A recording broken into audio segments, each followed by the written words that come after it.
क्या आप बद्रीनाथ की कहानी जानते हैं? यह वो जगह है जहां शिव और पार्वती रहते थे। यह उनका घर था। एक दिन नारायण यानी विष्णु के पास नारद गए और बोले, आप मानवता के लिए एक खराब मिसाल हैं। आप हर समय शेषनाग के ऊपर लेटे रहते हैं। आपकी पत्नी लक्ष्मी हमेशा आपकी सेवा में लगी रहती हैं और आपको लाड़ करती रहती हैं। इस ग्रह के अन्य प्राणियों के लिए आप अच्छी मिसाल नहीं बन पा रहे हैं। आपको सृष्टि के सभी जीवों के लिए कुछ अर्थपूर्ण कार्य करना चाहिए। इस आलोचना से बचने और साथ ही अपने उत्थान के लिए भगवान को भी ऐसा करना पड़ता है। विष्णु तप और साधना करने के लिए सही स्थान की तलाश में नीचे हिमालय तक आए।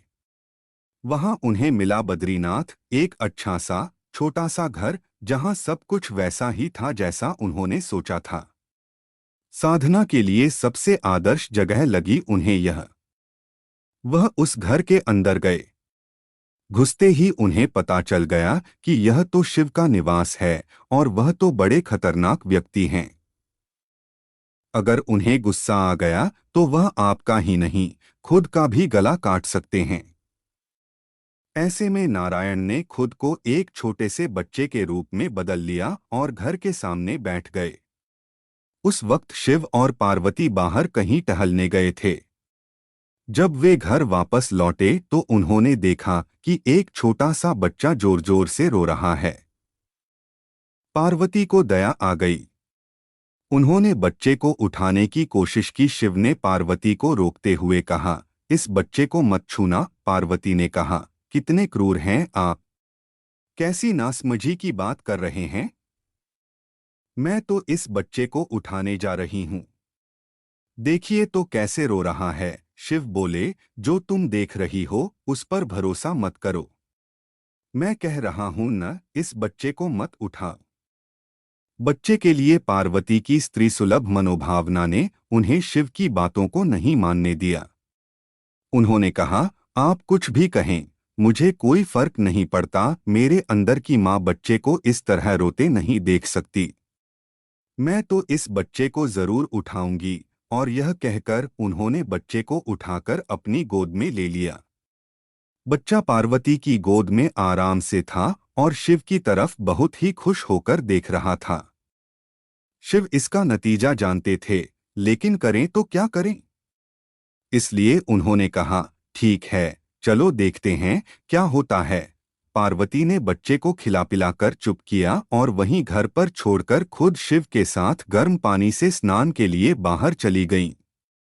वहां पर गर्म पानी के कुंड हैं। उसी कुंड पर स्नान के लिए शिव पार्वती चले गए।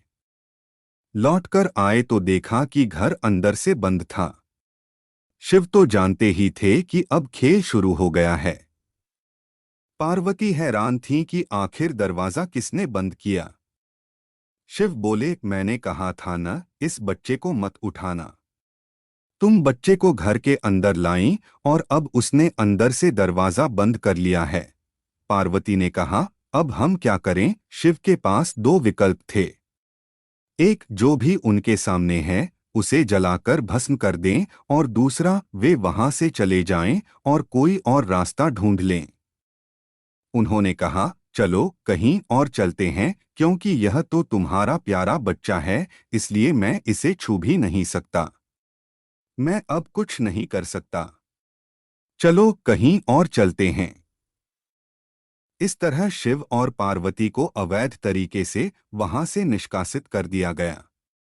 वे दूसरी जगह तलाश करने के लिए पैदल ही निकल पड़े। दरअसल बद्रीनाथ और केदारनाथ के बीच, एक चोटी से दूसरी चोटी के बीच सिर्फ 10 किलोमीटर की दूरी है।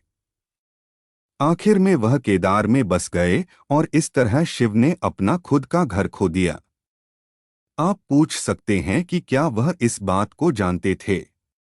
आप कई बातों को जानते हैं, लेकिन फिर भी आप उन बातों को अनदेखा कर उन्हें होने देते हैं।